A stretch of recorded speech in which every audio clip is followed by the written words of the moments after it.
नमस्ते दोस्तों। आज हम बात करने वाले हैं 3 ऐसे लॉज के बारे में जो शायद आपकी जिंदगी बदल दें। ये लॉज हैं रॉबर्ट ग्रीन की किताब 48 लॉज ऑफ पावर से। अब सवाल यह है कि पावर क्या है? क्या ये सिर्फ पॉलिटिशियंस और सीईओज के लिए है? नहीं दोस्तों, पावर का मतलब है अपनी जिंदगी पर कंट्रोल, अपने डिसीजंस लेने की आजादी और लोगों के बीच अपनी जगह बनाना। तो चलिए शुरू करते हैं। तो पहला लॉ है नेवर अपीयर टू परफेक्ट, यानी कभी भी बिल्कुल परफेक्ट मत दिखो। अब आप सोच रहे होंगे कि अरे भाई, हमें तो बचपन से सिखाया गया है कि परफेक्शनिस्ट बनो, 100% लाओ, फ्लॉलेस बनो। लेकिन दोस्त जरा रुको, परफेक्शन खतरनाक है। क्यों? क्योंकि जब आप बहुत ज्यादा परफेक्ट दिखते हो तो लोगों में एनवी पैदा होती है, यानी जलन, ईर्ष्या। चलिए एक कहानी सुनते हैं। 1950s में लंदन में 2 लोग थे, जो ऑर्टन और केनेथ हैलीवेल। दोनों एक्टिंग स्टूडेंट्स थे, दोनों लवर्स थे और दोनों ने मिलकर राइटर बनने का फैसला किया। शुरुआत में हैलीवेल ज्यादा कॉन्फिडेंट था, वो डिक्टेट करता था, ऑर्टन टाइप करता था। Perfect partnership, right? लेकिन फिर जो ऑर्टन को सक्सेस मिलनी शुरू हुई, उसके प्लेज हिट हो गए, लंदन का वेस्ट एंड उसे सेलिब्रेट कर रहा था, बीटल्स ने उसे फिल्म स्क्रिप्ट लिखने के लिए हायर किया, और हैलीवेल वो बस एक शैडो बनकर रह गया। ऑर्टन चमक रहा था, हैंडसम, टैलेंटेड, चार्मिंग, सबकी नजरें उस पर थीं। हैलीवेल वो बॉल्ड था, ऑकवर्ड था, पार्टीज में लोग उसे अवॉइड करते थे। और फिर एक दिन अगस्त 1967 में हैलीवेल ने ऑर्टन को हैमर से मारकर किल कर दिया। उसके बाद उसने खुद भी सुसाइड कर लिया। क्यों? Envy, pure toxic envy. अब जरा रुकिए और सोचिए, आज के जमाने में हम सब कहां परफेक्ट दिखने की कोशिश कर रहे हैं? सोशल मीडिया, इंस्टाग्राम पे हर कोई परफेक्ट लाइफ दिखा रहा है, perfect body, perfect vacation, perfect relationship. लेकिन सच क्या है? वो सारी फोटोज फिल्टर्ड हैं, वो स्माइल्स फेक हैं। उस परफेक्ट ब्रेकफास्ट के पीछे एंजाइटी और डिप्रेशन छुपा है। और जब आप ऐसी फेक परफेक्शन दिखाते हो तो क्या होता है? लोग आपसे दूर होते हैं, वो रिलेट नहीं कर पाते। वो सोचते हैं कि इसकी जिंदगी तो बिल्कुल परफेक्ट है, मेरी क्यों नहीं? एनवी पैदा होती है। इंडिया में तो परफेक्शनिज्म का प्रेशर और भी ज्यादा है। बोर्ड्स में 95% चाहिए, जेईई में टॉप रैंक चाहिए, आईआईटी जाना है, आईआईएम जाना है, फिर सिलिकॉन वैली। और अगर आप थोड़ा भी कम स्कोर करो तो समाज क्या कहेगा? शर्मा जी का बेटा तो 98% लाया। ये परफेक्शनिज्म की रेस मेंटल हेल्थ को डिस्ट्रॉय कर रही है। स्टूडेंट्स सुसाइड कर रहे हैं क्योंकि उन्हें लगता है कि वो परफेक्ट नहीं है। तो एडवाइस क्या है? Occasionally display defects, admit to harmless vices, यानी कभी कभी अपनी कमियां दिखाओ, छोटी मोटी वीकनेसेस एडमिट करो। क्यों? क्योंकि जब आप वल्नरेबल होते हो तो आप रिलेटेबल बन जाते हो, लोग आपसे कनेक्ट कर पाते हैं। जब आप अपनी स्ट्रगल्स शेयर करते हो तो लोग सोचते हैं कि अरे, ये भी मेरी तरह है, इसमें भी प्रॉब्लम्स है। और फिर एनवी की जगह एम्पैथी आ जाती है। तो सोचिए दोस्तों, क्या आप भी परफेक्ट दिखने की कोशिश में अपनी असली जिंदगी छुपा रहे हो? क्या आप भी उस रेस में फंसे हो जहां हर कोई परफेक्ट बनना चाहता है? पॉज करिए, ब्रीद लीजिए, अपनी इम्परफेक्शंस को एक्सेप्ट कीजिए, वो ही आपको इंसान बनाती हैं। अब आते हैं दूसरे लॉ पर। Do not go past the mark you aimed for. In victory learn when to stop. यानी जब आप जीत जाओ तो रुकना भी सीखो। Sound simple, right? लेकिन ये सबसे मुश्किल चीज है। क्यों? क्योंकि विक्ट्री इंटॉक्सिकेटिंग होती है। जब आप जीतते हो तो आपको लगता है अरे मैं तो अनस्टॉपेबल हूं, चलो और आगे बढ़ते हैं, और फिर आप क्रैश हो जाते हो। चलिए एक कहानी सुनते हैं। 559 बीसी में पर्शिया में एक यंग लीडर था, साइरस। उसने अपने ग्रैंडफादर को हराया, फिर लिडिया को क्रश किया, फिर बेबीलोन को कॉन्कर किया। लोग उसे Cyrus the great, king of the world बुलाने लगे। लेकिन साइरस को और चाहिए था। उसने डिसाइड किया कि अब मैसेटाई ट्राइब्स को अटैक करना है, एक ऐसी जगह जहां कोई खास वेल्थ नहीं थी, बस ईगो सेटिस्फैक्शन। क्वीन टॉमरिस ने उसे वार्निंग दी कि प्लीज अपने लोगों को रूल करो और मुझे मेरे लोगों को रूल करने दो, पीस में रहो। लेकिन साइरस ने सुना नहीं। उसने एक ट्रिक प्ले की। एक फेक बैंक्वेट लगाई, मैसेटाई सोल्जर्स को ड्रंक करवाया और अटैक कर दिया। क्वीन का बेटा कैप्चर हो गया, उसने सुसाइड कर ली। और फिर क्वीन टॉमरिस ने रिवेंज लिया, उसने साइरस को युद्ध में मार डाला। और गेस व्हाट, उसने साइरस के कटे हुए सिर को वाइन और खून से भरी बैग में डाल दिया और बोली, तुझे खून की प्यास थी ना, ले खून पी ले। पर्शियन एम्पायर जो साइरस ने बनाया था वो तुरंत कोलैप्स हो गया। वन एक्ट ऑफ एरोगेंस ने सब कुछ डिस्ट्रॉय कर दिया।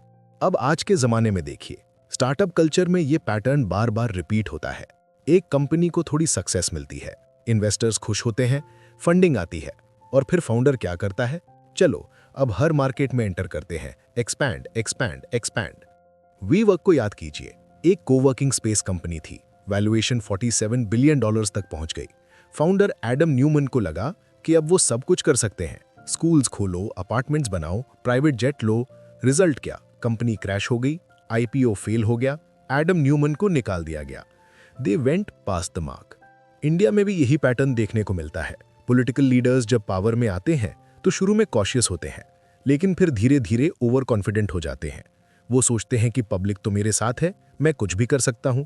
और फिर वो ऐसे डिसीजंस लेते हैं जो पब्लिक को एलिनेट करते हैं, पॉलिसीज जो लॉजिकली सही लग सकती हैं लेकिन पॉलिटिकली डिजास्ट्रस होती हैं। और फिर अगले इलेक्शन में हार। The wisdom, consolidate, don't over extend. Message clear है, when you attain success, step back, be cautious. Victory के मोमेंट में इमोशनल मत बनो, स्ट्रैटेजी को भूलो मत। हर सिचुएशन यूनिक होती है, जो टैक्टिक्स एक बार काम कर गईं वो हर बार काम नहीं करेंगी। History is littered with the ruins of victorious empires. अब एक पॉजिटिव एग्जाम्पल देखते हैं। 18th सेंचुरी फ्रांस में किंग लुई 15 की मिस्ट्रेस थी, madame de Pompadour. Usually king की मिस्ट्रेस का करियर बहुत शॉर्ट होता था, जवानी गई, ब्यूटी गई तो पोजीशन भी गई। लेकिन मैडम डे पॉम्पेडोर ने 20 साल तक रेन किया। कैसे? उसने never went pass the mark. जब उसकी ब्यूटी फेड होने लगी और वो फिजिकली किंग को सेटिस्फाई नहीं कर पा रही थी, तो उसने क्या किया? उसने खुद किंग के लिए यंग गर्ल्स का अरेंजमेंट किया, एक प्राइवेट ब्रॉदल बनवाया, पार्क ऑक्स सेव्स। क्यों? क्योंकि उसे पता था कि उसकी असली पावर उसकी ब्यूटी में नहीं बल्कि उसकी इंटेलिजेंस और पॉलिटिकल एक्यूमेन में थी। वो क्वीन की दोस्त बन गई, उसने कोटियर्स को चार्म किया, उसने फॉरेन अफेयर्स हैंडल किए, और जब लोगों ने उसे टॉपल करने की कोशिश की तब भी वो टिकी रही। वो knew when to stop, when to adapt and when to consolidate. तो सोचिए दोस्तों, क्या आप भी विक्ट्री के नशे में अंधे हो जाते हो? क्या आप भी सोचते हो कि एक बार सक्सेस मिल गई तो बस अब तो ऑटोमेटिकली सब होता रहेगा? गलत है। सक्सेस टेम्परेरी होती है, उसे मेंटेन करने के लिए कांस्टेंट एफर्ट चाहिए, और सबसे इंपॉर्टेंट, जानो कि कब रुकना है। और अब आते हैं तीसरे और सबसे इंटरेस्टिंग लॉ पर, अज्यूम फॉर्मलेसनेस। यानी कोई फिक्स्ड फॉर्म मत लो, फ्लूइड बनो, अडेप्टेबल बनो। Sounds philosophical, right? लेकिन ये एक्चुअली बहुत प्रैक्टिकल है। राइटर कहते हैं, by taking a shape, by having a visible plan, you open yourself to attack. यानी जब आप प्रिडिक्टेबल बन जाते हो तो लोग आपको आसानी से टारगेट कर सकते हैं। चलिए हिस्ट्री में चलते हैं। एंशिएंट ग्रीस में दो पावरफुल सिटी स्टेट्स थे, स्पार्टा और एथेंस। स्पार्टा एक मिलिट्री मशीन, रिजिड डिसिप्लिन, बच्चों को 7 साल की उम्र से ट्रेनिंग, कोई आर्ट्स नहीं, कोई ट्रेड नहीं, सिर्फ वॉरफेयर। उनकी पूरी सोसाइटी एक फिक्स्ड स्ट्रक्चर पर टिकी थी। एथेंस बिल्कुल opposite, traders, artists, philosophers, constantly adapting, constantly changing. 431 BC में वॉर हुई, 27 साल तक चली। स्पार्टा जीत गई, लेकिन फिर क्या हुआ? स्पार्टा को अब एक एम्पायर चलानी थी, लेकिन वो सिर्फ वॉर जानते थे, गवर्नेंस नहीं। अथीनियन मनी स्पार्टा में आया, करप्शन फैल गया, स्पार्टन गवर्नर्स अपने प्रिंसिपल्स भूल गए, और धीरे धीरे स्पार्टा का रिजिड सिस्टम क्रैक होने लगा। 30 साल में ये माइटी नेशन कोलैप्स हो गया। क्यों? Because they were too rigid, they couldn't adapt. Athens, जो हार गया था युद्ध में, फिर भी सर्वाइव कर गया एज अ कल्चरल और economic centre. Fluidity one over rigidity. आज के डिजिटल एज में ये पैटर्न और भी क्लियर है। कोडैक को याद कीजिए, 100 साल तक फोटोग्राफी का किंग, डोमिनेंट मार्केट शेयर। लेकिन जब डिजिटल रेवोल्यूशन आया तो कोडैक ने क्या किया? वो अपने फिल्म बेस्ड बिजनेस मॉडल से चिपके रहे। वो सोचते रहे कि हमारा फॉर्मूला सही है, बदलने की जरूरत नहीं। रिजल्ट 2012 में बैंकरप्सी। अब इंस्टाग्राम को देखिए, started as a simple photo sharing app, फिर फिल्टर्स आए, फिर स्टोरीज आए, फिर रील्स आए, कॉन्स्टेंटली अडेप्टिंग, और आज इंस्टाग्राम फेसबुक के बाद सबसे बड़ा सोशल मीडिया प्लेटफॉर्म है। Formlessness equals survival. इंडिया में भी यही देखने को मिलता है। जो पॉलिटिकल पार्टीज रिजिड आइडियोलॉजी से चिपकी रहती हैं वो इवेंचुअली फेड हो जाती हैं। जो पार्टीज लगातार अडैप्ट करती हैं अपने मैसेजिंग में, अपने अलायंसेज में, अपनी पॉलिसीज में, वो सर्वाइव करती हैं। देखिए कैसे हर मेजर पार्टी अपने पोजीशंस बदलती रहती हैं सिचुएशन के हिसाब से। ये अपॉर्चुनिज्म नहीं है, ये सर्वाइवल स्ट्रैटेजी है। The wisdom, water like flexibility. Writer बार बार वाटर का मेटाफर यूज करते हैं।